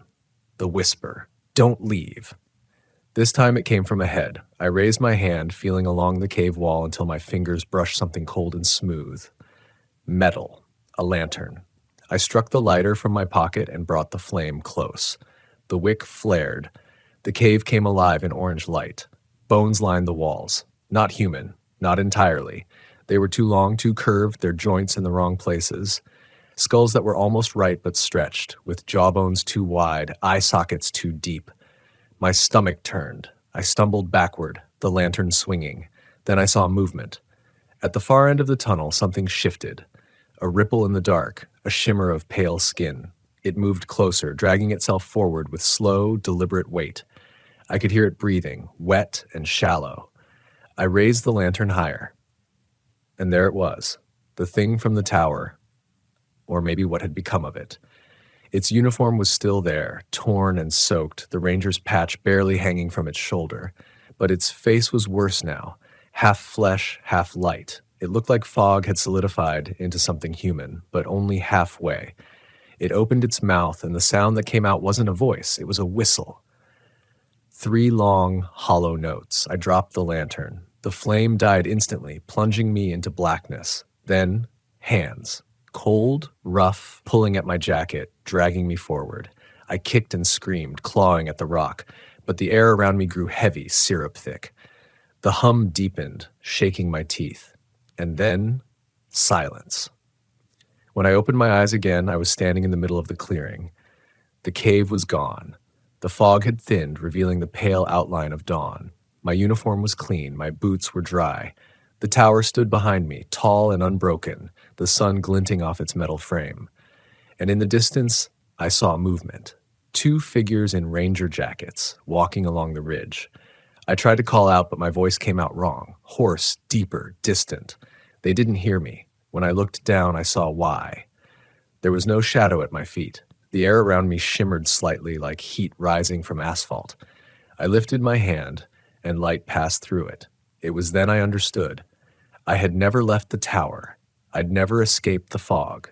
Somewhere out there, my body might still be lying in that cave, or beneath that tower, or at the bottom of that endless fog. But whatever part of me had stayed behind, had become part of it. The forest doesn't take lives. It keeps them. It remembers. Every whisper in the pines, every hollow echo in the fog. They're not the wind. They're the ones who stayed too long, the ones who listened. Sometimes I still hear the radio crackle faintly, voices calling out my old badge number. I want to answer, but when I try, the static turns to that same low whistle, the one I had at night. 3 notes. That's how the forest says your name once you belong to it. And sometimes on cold mornings, hikers who pass through Black River say they see a light in the old fire tower, a figure standing on the railing, staring into the fog. They think it's a ranger on patrol. They don't realize he's been out there for years. And if they listen long enough, they'll hear a faint sound rolling through the trees, a whistle that seems to come from everywhere at once, 3 long notes, and then silence. The kind of silence that remembers your name, the kind that waits, the kind that never lets go. The first lesson I ever learned in these mountains wasn't about tracking or survival. It was about silence, the kind that doesn't just fill the air but presses into you, heavy, aware, deliberate. The forest here in the northern Rockies has a way of pausing when you arrive, like it's noticing you, measuring you up, deciding whether you belong. Most people never feel it. Most don't stay long enough. But I've been a ranger here for 14 years, and that silence and we've developed an understanding. I remember when I first arrived at the outpost. It was early spring, the snow still packed along the shaded trails, rivers swollen from melt. I'd been transferred from a smaller forest in Wyoming after a few seasons of firefighting and backcountry patrol. My new post was a ranger station miles away from the nearest town, an old timber building at the edge of the high valley they called Coldwater Basin. Population? None, except me, and whatever else called this wilderness home. There was a serenity to it at first. The clean air, the deep green ridges, the way dusk draped everything in a blue hush. But as the weeks passed, I began noticing something that didn't fit. Birds would stop singing all at once, not just near me, but across the whole valley. I'd wake up some nights to the sound of gravel shifting outside the cabin, as if someone, or something, walked a slow circle around it. When I'd step out with a flashlight, the woods stood still, silent again, watching. The first incident I logged officially happened on a fog-soaked morning in May. A hiker had gone missing along the Southern Ridge Trail, a woman in her early 30s named Lydia traveling alone. Her car was found at the trailhead, keys still in the ignition. The path she'd taken curved around a section of old-growth cedar forest before tapering into a rocky overlook that dropped toward the basin. I hiked it alone, radio crackling every few minutes with dispatch checking in. The fog was thick enough to blur the tree line into ghostly columns. About a mile in, I found something odd. Not footprints. Those had already been erased by the damp, but claw marks on a birch trunk. Long, straight, vertical rakes, too deep for a black bear. Fresh, the wood still weeping sap. I followed them until they stopped at a clearing where the fog had gathered into a low, trembling wall. And there, half buried under pine needles, was a shoe. A woman's trail runner. No blood. No struggle. Just one shoe. The official report ended with presumed lost in terrain, but I didn't believe it. Not because of the claw marks, not even because of the silence, but because of what I heard when I was writing the report that night out by the cabin window. A faint voice, almost conversational, repeating the same phrase. I couldn't make it out at first, but as it grew clearer, my stomach turned to ice. It said my name. Slowly, carefully, like someone learning how to speak for the first time. I went outside, my flashlight beam cutting through fog so dense it looked solid. The air smelled of wet moss and cold stone. Nothing moved. I stood there listening, my pulse echoing in my ears until the voice stopped. The next morning, I found new footprints in the mud behind the cabin. Bare human prints, smaller than mine, fresh as dew. That was the start of it. Over the next month, things escalated. I'd be deep in the valley, checking water levels or clearing a blocked trail, and I'd get that feeling again, the one that prickles the back of your neck before your mind catches up. It's not fear, exactly. It's recognition, like walking into a room you didn't know someone else was already in. Once, while mapping a section near the cave system north of Cedar Ridge, I noticed something unusual. Every time I paused to rest, the forest seemed to exhale, leaves rustling, branches creaking, as if relieved I'd stopped. And when I started walking again, it would go still, completely still. It was like being followed by the world's most patient predator. There's an old story among the locals, one they don't like to tell strangers. They call it the Watcher Beneath the Pines. Supposedly it's not an animal, not human either, but something ancient that mimics both. It lives where the fog never lifts, where the sun never touches the ground. According to them, if you hear your name in the woods and answer back, it marks you. It learns your voice, your habits, your fears, and waits. I never believed in myths. I still don't. But that night, after Lydia disappeared, I dreamed I was standing outside the cabin again. Only the woods weren't woods anymore. They were eyes. Thousands of them. Every knot in every trunk, every shadowed space between the needles, watching me breathe. When I woke, my flashlight was already on, and the door was open. I didn't tell anyone about that. Rangers aren't supposed to talk about superstition. We're meant to represent order, reason, science. But reason doesn't hold when the forest stops being a place and starts becoming a presence. It's not just a setting, it's a mind. That summer, I had to train a new seasonal ranger, a young guy named Aaron. Optimistic, talkative, fresh out of college. He didn't notice the forest silence like I did. Maybe that's why the woods didn't notice him back, at least not at first. But one evening, while patrolling near the base of Shadow Peak, he radioed in, voice trembling. "Hey, I think someone's following me.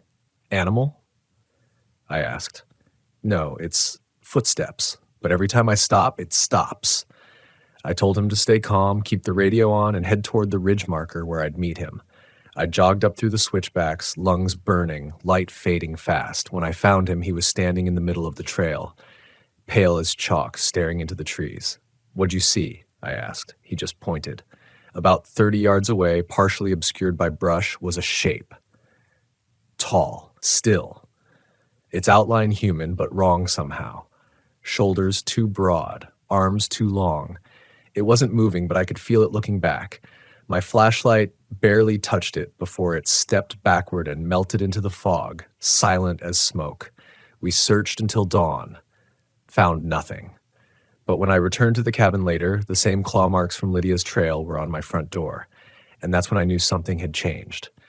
The wilderness wasn't just watching anymore. It was remembering. After that night, I started keeping 2 journals. One for the service logs, standard ranger entries, trail conditions, animal sightings, visitor counts, and another I hid inside the stovepipe behind the cabin. That one wasn't for reports. It was for things I couldn't explain. The way the fog sometimes carried shapes, the way the wind would stall when I spoke, the things that left no tracks but still crushed ferns underfoot. I filled the first few pages with measured words, facts, observations, times, distances. But as the weeks bled on, the writing turned restless. Less clinical, more desperate. Something out there knows I'm here, I scrawled one night, and it wants me to acknowledge it. It was late August when the next incident happened. Aaron and I had been assigned to survey a section near the limestone caverns west of Coldwater Creek, a tangle of sinkholes and narrow fissures the locals called the mouths. The area wasn't open to tourists, mostly due to unstable ground and poor mapping, but hikers occasionally wandered in. We had to post new warning signs before hunting season started. The morning we left, the forest was drenched in dew. Mist coiled above the meadows, and the light looked filtered, almost silver. It was beautiful in that uneasy, dreamlike way beauty sometimes hides a warning.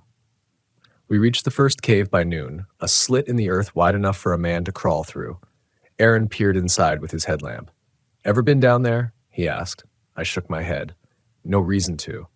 "Looks deep," he said. "Echoes weird, though." He leaned closer, called out, just his name, casual, testing the sound. But what came back wasn't quite his voice. It was slower, deeper, warped by distance or something else. He laughed it off, said the rock formations must bend sound like a tunnel. But as we hiked to the next cave, I couldn't shake that echo.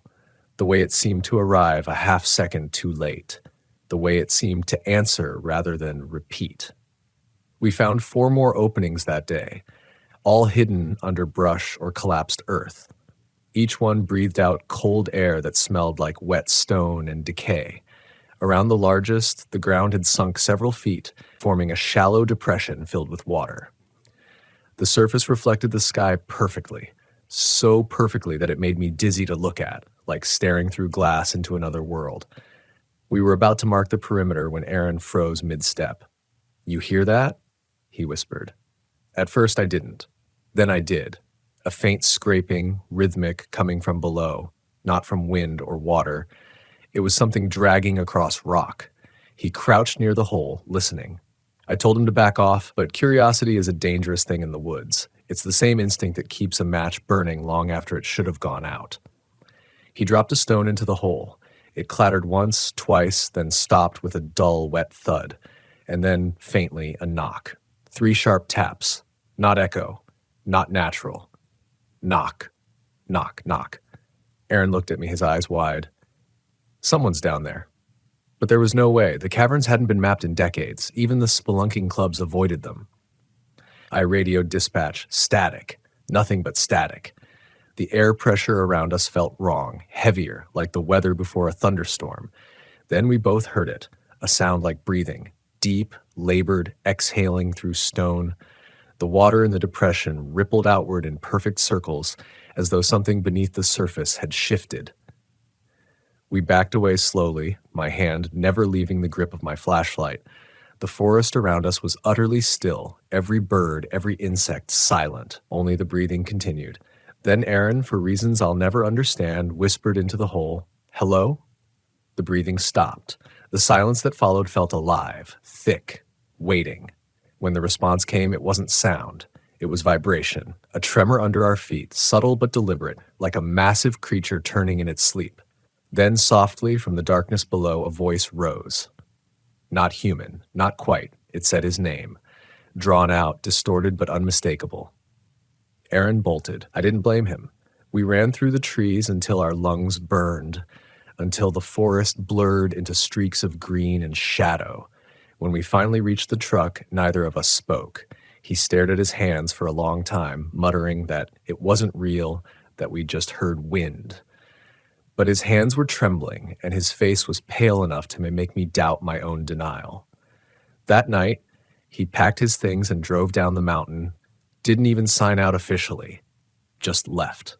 His radio was still on the table the next morning, speaker hissing with faint, intermittent static.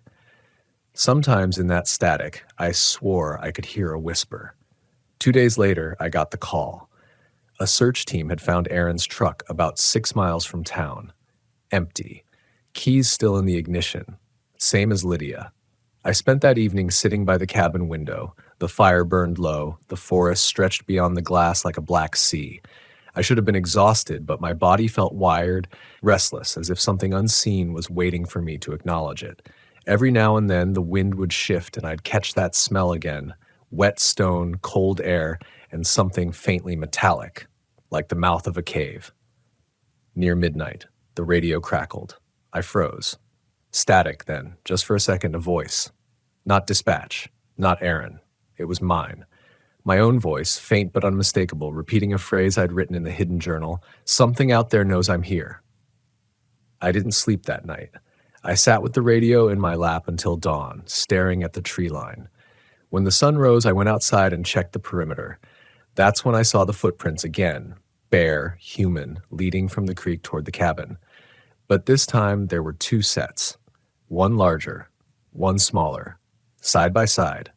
The smaller ones stopped at the base of the porch steps. The larger ones, mine, went up them. Only I hadn't left the cabin.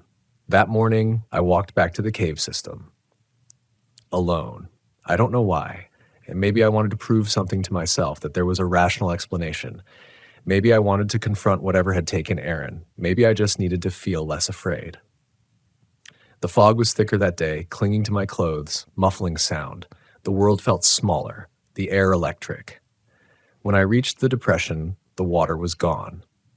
The hole had widened, the earth sagging inward, and carved into the mud were more claw marks, long, straight, parallel, as if something massive had pulled itself upward. At the edge, I found something else. A patch of cloth, tan, torn, the same uniform material our department used. I picked it up, and that's when I heard it again. Knock, knock, knock. From directly behind me. I turned, expecting to see someone, but there was only forest.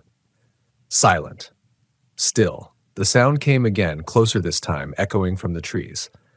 I lifted my flashlight, scanning the trunks one by one, until the beam caught something that didn't belong. A shape standing between the cedars, pale, tall, motionless. The light hit its face, and I realized it wasn't a face at all, but bark stretched over something that wanted to be. It tilted its head. Slowly. Studying me the way I'd studied it. And in that moment, I understood something I hadn't before. It wasn't imitating us to hunt. It was imitating us to learn, to remember. I backed away, careful not to turn until I reached the clearing. The fog swirled around me, whispering like breath through leaves. When I finally ran, I didn't stop until I saw the cabin roof through the trees. When I reached the door, it was already open. The door creaked as I pushed it open, slow and cautious, my heart pounding so hard it made the floorboards tremble under my boots. I'd locked that door when I left. I remember the click, the way the knob had resisted like it always did from the swelling wood. Now it stood open a few inches, cold air spilling through the gap like breath from a lung. Inside, everything looked normal at first. The kettle on the stove, the map spread across the table, my jacket slung over the chair. But the air was wrong, stale, heavy. I could smell the forest inside the cabin, soil, bark, and that same faint mineral tang from the caves. It wasn't just air coming in through the door. Something else had come with it. I closed it gently, the latch clicking home, then checked the corners. Closet, under the cot, behind the supply crates. Nothing. Yet every time I exhaled, I could swear I heard another breath answer mine, faint and delayed, like the echo of lungs buried under stone. I made coffee I didn't drink, just to have sound in the room. The percolating bubbles broke the silence for a few minutes, grounding me in something normal. But then I saw it. On the table, right beside the map, lay a notebook. Not my ranger log, not the hidden journal. A third one, identical cover, identical pages, but I hadn't put it there. I sat down slowly and flipped it open. The handwriting on the first page was mine, my slanted capital letters, my half-formed loops. But the words, those weren't mine. The forest remembers the order of your breathing. I turned the page. Every echo needs a source. Then another. When you look away, you give it shape. I kept flipping until I reached the last entry, dated the same day. My penmanship. My name signed at the bottom, but I hadn't written it. Do not go near the caves again. It knows the sound of your footsteps now. I don't remember standing. My hands were shaking so bad I dropped the book. It hit the floor, spine up, pages fluttering like wings. I tried to tell myself it was some kind of trick, Aaron's idea of a joke, maybe. But Aaron was gone, and the ink on that page was still damp. That night, the knocking returned. 3 slow taps against the cabin wall just above the headboard. I didn't move. Then it came again, lower this time, as if it were testing different parts of the structure. I got up, grabbed the flashlight, and stepped outside. Nothing, just the fog. But the sound didn't stop, it shifted. Now it was coming from the tree line. Knock, knock, knock. I swept the light across the clearing, catching fragments of mist curling through the branches. The beam touched something pale, a face maybe, or the outline of one staring back between the pines. I blinked, and it was gone. By dawn, I'd packed a bag and hiked down to the ranger station in the valley to report the break-in. The supervisor, a man named Carlisle, listened with the kind of polite half-interest that comes from years of hearing lonely rangers talk to themselves. He said there'd been rumors for decades, sightings, strange noises, missing hikers, but most of it was solitude sickness. You spend enough nights alone out here, he said. The forest starts answering questions you never asked. He offered me a few days off. I didn't take them. Instead, I drove back up to Coldwater Basin that evening, because deep down I knew leaving wouldn't help. The wilderness doesn't follow you, it waits. When I got back, the air was colder, sharper, like the atmosphere before snowfall. The trees leaned in over the cabin as though the forest had grown overnight. I built a fire, locked the door again, and opened the hidden journal. The last entry I'd written was about Aaron and the caves. Beneath it, in that same strange, familiar handwriting, a new line had appeared. You left the door open for too long. That was the moment I realized this wasn't about the caves. It wasn't even about what lived in them. It was about reflection, echo, the mirroring of self and sound. The forest wasn't hunting me. It was becoming me. I didn't sleep. The wind outside began to hum through the pine needles in a rhythm almost like speech. Every so often, I'd catch fragments of words in it, broken syllables that twisted into my own voice. At 3 a.m., the fire hissed out and the cabin filled with that mineral cold again. Then, from the direction of the door, came a whisper. Let me in. Soft, pleading. My voice. I stood there frozen, every instinct screaming not to move, not to respond. But it spoke again, a little louder, a little closer. Please, let me in. And this time there were footsteps on the porch. The doorknob turned once, twice, gently, as though whoever was outside was trying not to wake me. I crept to the window and peered through the glass. The fog was thick, glowing faintly in the moonlight. At first, I didn't see anyone. Then I did. A figure stood in the clearing. It was me. Same jacket, same boots, same ranger's hat. Only the stance was off, shoulders too stiff, head cocked slightly to one side. It looked at the cabin, at me through the window, and smiled. That's when the knocking started again, from behind me this time. Inside. I turned, slowly, flashlight trembling in my hand. There was nothing at first. Then the light caught movement, a shadow along the far wall that shouldn't have been there. It stretched upward, elongated, its form rippling like heat over asphalt, and as it reached the ceiling, it whispered again, "Let me in." I stumbled backward, the flashlight clattering across the floor. The sound stopped. The cabin fell silent. The air felt thinner, like the whole structure was holding its breath. When dawn finally broke, the door was still locked, but footprints circled the cabin again, bare, human, and mine. I didn't write a report that day. I didn't log the incident. I just sat by the fire, listening to the woods. The quiet felt different now. Not peaceful, not watchful, expectant. That afternoon, I heard voices on the radio. At first, they sounded like distant chatter from another patrol unit, but the longer I listened, the more I recognized the cadence. It was me again. Different recordings of my voice, repeating sentences I'd spoken days before, mixed with new ones I'd never said. You can't leave. It's learning faster. Every sound is a door. Then static. That night, I dreamt of the cave again. I was standing at the entrance, light in hand, staring down into blackness that breathed. When I shined the beam, I saw countless faces, mine, Aaron's, Lydia's, emerging from the rock like fossils still wet. Their mouths moved in unison, whispering the same phrase over and over, "The wilderness watches back." I woke gasping, the smell of wet earth still thick in the air. And when I looked at the window, my reflection wasn't mine anymore. The reflection looked back at me with the faintest shimmer of movement, like a ripple crossing still water. Same face, same eyes, but the timing was wrong. When I blinked, it didn't. When I leaned closer, it tilted its head in the opposite direction, almost curious. The air inside the cabin grew heavier, pressing against my lungs as though the walls themselves were holding their breath. I stepped back, my boots creaking on the wooden floor, and the reflection smiled, slowly, painfully, like it was remembering how. I don't know why, but that simple human motion broke something in me. It wasn't terror at first. It was grief. I realized whatever looked back at me through that glass wasn't just trying to mimic me. It was becoming what I would have been if fear had been the only thing left alive. I grabbed the lantern and went outside before I could talk myself out of it. The forest had changed. The fog wasn't drifting anymore. It was holding still, suspended between the trees like a living thing. Every sound echoed twice. The crunch of my boots, the whisper of branches, the faint thump of my heartbeat, they all returned just slightly too late. The world was out of sync. I walked toward the ridge overlooking the basin, the same path I'd taken my first week here. Somewhere beyond the pines, the cave mouth waited.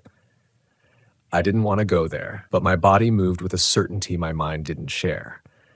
Maybe it was compulsion, or maybe it was something older than thought, something that had already decided the path long before I did.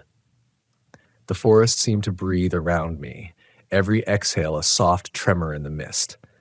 Then, faintly, from somewhere behind, I heard the crunch of another pair of footsteps. I froze, turned my lantern.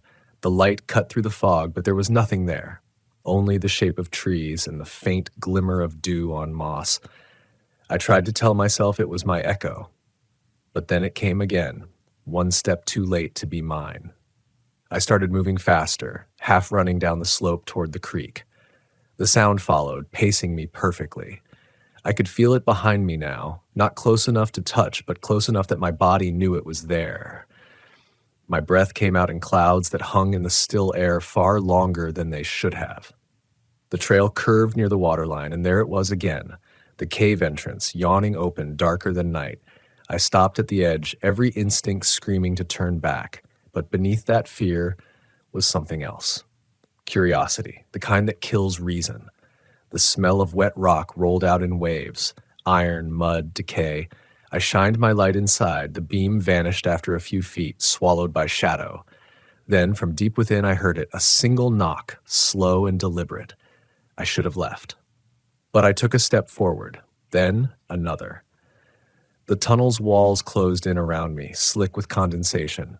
My footsteps echoed, warped by the space. At first, it was just me. Then there were two sets. I stopped. The second set didn't. The lantern flickered. For a moment, the cave breathed with me. When the light steadied, I saw movement at the edge of the beam, something shifting along the stone, tall and sinuous. The outline was almost human, but not quite. Too many joints, too much patience in its posture. It didn't move toward me. It waited, studying me as though I were the anomaly. Then it spoke. Not in language, not even sound, but in rhythm. It knocked, slow and even, the same 3 beats I'd heard before. And this time, something deep in my chest answered back, my heartbeat syncing with the rhythm. Knock, knock, knock. Then silence. The figure stepped closer, and the light finally revealed its face, or what it thought a face should look like. The bark-like texture I'd seen in the forest was there, but beneath it, something pulsed faintly, like veins under translucent skin. Its eyes weren't eyes at all, just hollow impressions that reflected my lantern's glow. And as I stared, the hollow began to fill. Not with darkness, but with me. My own reflection taking root inside it. I turned and ran. The tunnel's air thickened, tugging at my arms like invisible hands. The deeper I pushed toward the entrance, the more the walls pulsed with that rhythm, heartbeats that weren't mine. The exit seemed smaller now, a slit of gray light in a world that wanted to erase every line that separated inside from out. When I stumbled out, the forest looked different again. The sun was up, but it was wrong. The light came from the wrong direction, pale and cold as bone. The trees weren't where they'd been. Every trunk leaned slightly inward, had their branches forming a warped ring around the clearing. I realized then that I wasn't in the same forest anymore. Not exactly. It looked like Coldwater Basin, smelled like it, but it felt reversed. The air vibrated with a subtle hum that made my teeth ache. I reached into my pack for the radio, but it was gone. So was the map. Only the strange notebook remained, pages fluttering in a wind I couldn't feel. I flipped it open. The handwriting inside wasn't mine this time. Welcome back. The ground shuddered once, and from the tree line I heard voices, hundreds of them, layered and out of sync. Some were human, some weren't. But I recognized them all.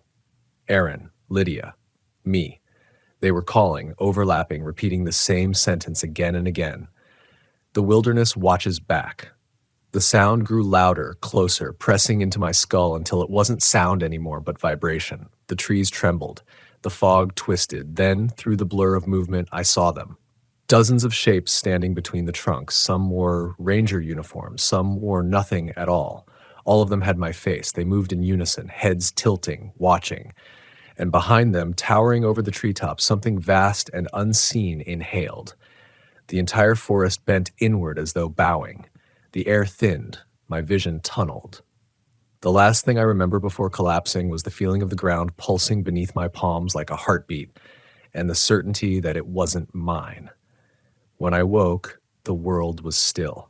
The sun hung directly overhead, frozen. The clearing was empty. My watch had stopped at 6:13. I don't know how long I was out. Hours, maybe. Days. But when I made it back to the cabin, it was different. Not ruined, not decayed, just subtly wrong. The furniture in reverse, left where right should be. The maps mirrored. Even the handwriting in my journals ran backward across the pages. I'm writing this now to anchor myself, to remind whatever's still human in me what's real. But as I reach the end of each sentence, the words begin to change on the page, rewriting themselves into something I didn't write. I keep hearing that rhythm in the walls again. Knock, knock, knock. Maybe the wilderness isn't what watches. Maybe it's what remembers. And maybe it's not the forest that learned to imitate us. Maybe we're the imitation, the echo. Because when I look into the mirror now, the reflection doesn't wait for me anymore. It moves first. I don't know how long it's been since that morning when the mirror began moving first.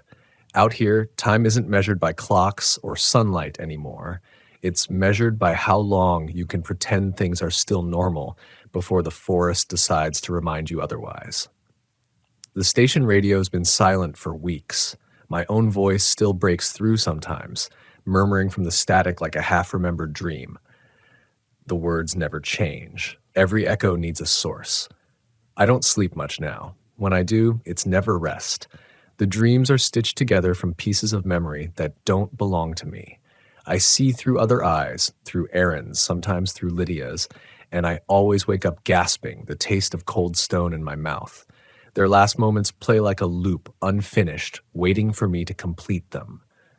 The forest has stopped pretending to be passive. I can feel it thinking.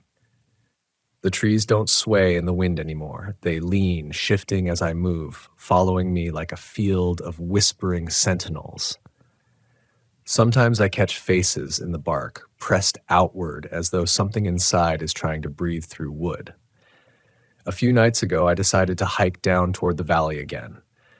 I don't even remember making the decision. It felt like something whispered it into me. The trail should have taken me 3 hours. It took less than 1, and I still never reached the valley. The paths looped, twisting back toward the same ridge where the cave waited. The forest kept rearranging itself. Turns I didn't remember taking, clearings that shouldn't exist, the landmarks inverted like reflections on water. When I finally gave up and returned to the cabin, it was standing where it shouldn't have been, facing north instead of east. Even the stars were wrong. I thought maybe I'd lost my sense of direction, but then I saw the map on the table. My own annotations, bear sightings, fire risk zones, coordinates, all mirrored backward, written by my own hand in reverse. I tried to read one aloud, and the echo that came back wasn't my voice. It said, "You're almost ready." The next morning, I found new tracks outside. Bare human prints again, but smaller this time. Delicate, almost childlike. They led from the creek to the cabin door, and beside them, my own. Only they weren't old ones. They were fresh, perfectly aligned, as if I'd walked side by side with someone invisible. That's when I realized the forest wasn't haunting me anymore. It was merging. I tested it once, out of desperation. I spoke into the air, just nonsense words, something simple, something I'd never said before. I said, "The river sleeps beneath the mountain." The forest didn't answer immediately, but 10 seconds later, from somewhere deep between the trees, came the faintest repetition. My voice. Exactly, it's been happening more often now. I hear laughter sometimes. Mine, but from far away, fading into the fog like something rehearsing. Practicing. 3 days ago, I woke to a sound I hadn't heard in months, a vehicle. Tires crunching gravel, a voice calling out through a loudspeaker. Search and rescue. I stumbled outside, waving my arms, shouting until my throat burned. They saw me. A ranger I didn't recognize stepped from the truck, his uniform clean, his face sharp in the morning light. He smiled. "Sir, we've been looking for you." I almost collapsed with relief. My voice cracked as I tried to speak, to explain everything. The caves, Aaron, the voices. But when I got close enough to see his face clearly, the relief curdled into dread. He had my eyes. My same gray-green eyes, down to the scar on the left brow I'd gotten years ago during a wildfire deployment. The rest of his face wasn't perfect, like a wax mold that hadn't fully set, but the eyes were right. He tilted his head, studying me. "You shouldn't have gone into the caves." I froze. "How do you know about that?" His smile didn't change. "We all went into the caves." And behind him, shapes began to step out of the mist. Rangers, hikers, a woman in a red jacket I recognized from Lydia's photo, all of them standing too still, too synchronized. Their movements lagged by half a second, like a badly dubbed film. I stumbled backward, my boots catching on the roots. The ranger who looked like me took a step forward, raising his hand in reassurance. "You've been alone too long. Come back to us. It's quieter that way." When I ran, they didn't chase me. They didn't have to. Every path led back to the same clearing. No matter how far I went, I'd emerge again near the cave mouth, the sky frozen in that strange, pale light. Now the cabin is my only refuge, though I know it's not safe anymore. The mirror moves constantly now, even when I don't look. I've stopped lighting the lantern because light just makes it easier for it to see me. I can feel the boundary between us wearing thin, between my reflection and what's behind it. Yesterday, the reflection started writing. When I sat at the table, it sat too, mirroring me, but its hand moved before mine, scribbling words I couldn't see. Then, on my side of the glass, the notebook on the table opened by itself, and there they were, the same words appearing one letter at a time. "You can rest now. We remember you." I wanted to destroy it, burn the cabin, run until the forest gave up. But the truth is, I think there's nowhere else to go. The wilderness has no edge anymore. It's inside me now, woven into my breath, my pulse, my memory. I can feel it finishing the parts of me that I left incomplete. The noises outside have changed too. No more knocking, now it's a heartbeat, slow, steady, everywhere at once. The same rhythm I heard inside the cave. Sometimes I think it's syncing with mine. Other times I think it's teaching mine to match it. I tried one last thing tonight, something reckless, maybe even final. I took the radio, turned it to static, and spoke directly into the noise. "If you can hear me," I said, "if you're real, then tell me what you want." At first, nothing. Then a voice came through, layered, echoing, but unmistakably my own, to finish the reflection. The firewood crackled behind me. I turned, and in that brief flicker of light, the shadow on the far wall moved, just slightly out of sync, like a delay in a mirror. It raised its hand when I didn't. Now it's standing closer. I can see the outline more clearly with each passing hour. It's not a shadow anymore. It's depth, texture, skin. My face, but hollowed. I understand now what the forest is. It's not a place. It's memory, the sum of everything that ever looked back and was seen. It feeds on recognition, on that tiny moment of awareness when you realize something else shares your gaze. That's what I gave it. That's what Aaron gave it. That's what Lydia gave it. And when it finally steps out from the reflection, when it finally breathes in the same rhythm as I do, there won't be any separation left. I'll be part of the memory. The wilderness won't watch me anymore, because I'll be the one watching you. It's strange how fast the human mind adjusts to the impossible. The first time I saw my reflection move on its own, I thought I was losing my grip. Now it's just normal. The cabin still looks the same, the chipped table, the smell of old wood smoke, but it feels more like a stage set than a home. Everything's been rearranged just slightly, as if someone built it again from memory. The reflection still mimics me most of the time, though now it sometimes lags, almost bored with the act. Last night I watched it move when I stayed perfectly still, its mouth forming silent words I didn't recognize. It reached toward the glass as if trying to press through. The frost from its fingertips lingered long after the shape vanished. I haven't seen the sun for days. The light that filters through the windows isn't gold anymore. It's a sickly gray, humming faintly, the same hum that fills the air when the forest breathes. The fog has become permanent, an ocean without current. I can hear faint whispering in it, hundreds of overlapping voices that never quite form words. I keep telling myself to leave, to just walk until the trees end, but there's nowhere to go. Every path still curves back here, and every time I return, something new has changed.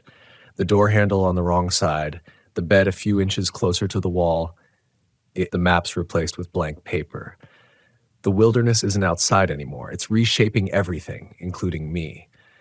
The mirror on the wall, what used to be my shaving mirror, is now the center of it all. It doesn't just reflect the cabin. Sometimes it shows places I've never been. A corridor of roots stretching downward, a fire burning underground, a version of my cabin upside down where something moves on the ceiling like it's crawling across the world's underside. And sometimes it shows the cave, always the cave. A few nights ago, I saw movement in the mirror that didn't belong to me, a figure stepping into the cave entrance. Same ranger uniform, same posture, but when he turned, the face wasn't mine or anyone I'd ever seen. It was blank, a canvas of skin stretched too smooth. He stood there a moment, then turned his head toward me, even though I wasn't in the mirror's reflection. It's as if he could see me watching him. That was when I started hearing knocking again, not from the walls this time, but from behind the glass. 3 taps, slow, even. The mirror trembled slightly, as though something inside it wanted out. I didn't respond, not at first, but the longer I ignored it, the closer the sound became, until I could feel the vibration against my skin. I don't know what possessed me, but I whispered back, just a word. Hello. The knocking stopped. Then came a faint scraping, like fingernails tracing the inside of a coffin. The glass fogged from within, and letters began to appear one by one. We remember you. It was the same phrase from the notebook. Only this time, I could see movement behind the condensation. Shadows twisting, shapes forming. Faces, maybe. They flickered like candlelight, and every one of them looked almost familiar. I tried to cover the mirror with a blanket, but the fabric kept sliding off as if repelled by static. The air in the cabin grew warmer, then too warm, the kind of heat that makes your vision ripple. I heard something whisper directly behind my ear, "Turn around." I didn't. I couldn't, because the voice wasn't foreign. It was my own. I sat there all night, facing the window instead of the mirror, watching the fog shift outside. Around 3 in the morning, I started to see faint figures moving through it. Tall, slow, deliberate. They weren't walking so much as gliding, like shadows projected onto smoke. The way their heads turned toward the cabin was too precise, too synchronized. They stopped about 20 feet away, forming a circle. And then, as one, they lifted their arms. For a long moment, nothing happened. Then the forest itself answered. The trees creaked, bending inward, their trunks groaning as if something beneath the earth were pulling the roots. I felt the vibration travel up through the ground and into the floorboards. Then I realized what they were doing. They were listening. To me. Each time I exhaled, the fog thickened, their heads tilting slightly in rhythm with my breathing. The wilderness was sinking again, matching pulse, pattern, sound. Every echo needs a source, I remembered, and I was giving it one. When dawn came, the figures were gone, but their footprints weren't, not human, not animal, each one shaped like a perfect spiral pressed into the soil. I followed them out of morbid curiosity until I reached the creek. The water was still like glass, and in it I saw my reflection again. Only this time there was more than one of me. Dozens of faces stared up from beneath the surface, each one slightly different, older, younger, thinner, bruised, scarred. They all opened their mouths at once, and though no sound came through the water, I could see what they were saying. Come home. When I stumbled backward, I tripped over something solid, a stone marker, half buried, covered in moss. The engraving was almost erased by time, but I brushed away the dirt until I could read it. Ranger Outpost, Cold Water Basin, abandoned 1979. I just stared at it, my mind refusing to process the date. I wasn't even born then. The wooden post behind it was rotten, the letters nearly gone. The forest had already taken it back decades ago. If that was true, what have I been guarding? When I returned to the cabin, the mirror was gone, just a smooth patch of wall where it used to hang like it had never existed. But when I looked down, I saw faint, wet footprints leading from that spot to the center of the room. Bare, human, perfectly shaped. My size, I stood in them, and for a brief moment, everything aligned. The hum in the air stopped. The silence wasn't silence anymore. It was completion. The forest, the fog, the air, all waiting. The reflection didn't need the glass now. It was already here. The final notebook entry wrote itself while I watched. The pen moved without touch, carving words that burned faintly into the paper. It's not watching anymore. It's remembering. Step forward. I don't know what will happen if I do. Maybe I'll vanish like the others. Maybe I'll become part of whatever consciousness this wilderness has been building from every voice it's ever echoed. Or maybe I already have, and what's left of me is just the last thought flickering through something else's mind. I can hear the knocking again now, soft and patient. From the floor, from the walls, from everywhere at once. The air tastes like rain on metal, and the light outside has gone perfectly still. Maybe that's how it ends out here. Not with violence, but absorption. You stop being an observer, and the wilderness finally gets what it wants. To remember you exactly as you are, forever mid-breath, staring back. If anyone finds this cabin, if anyone reads this, don't look into the mirror, to the mirror. Don't follow the echoes. And if you hear knocking, no matter how human it sounds, don't answer, because it's not asking to come in. It's asking to take your place.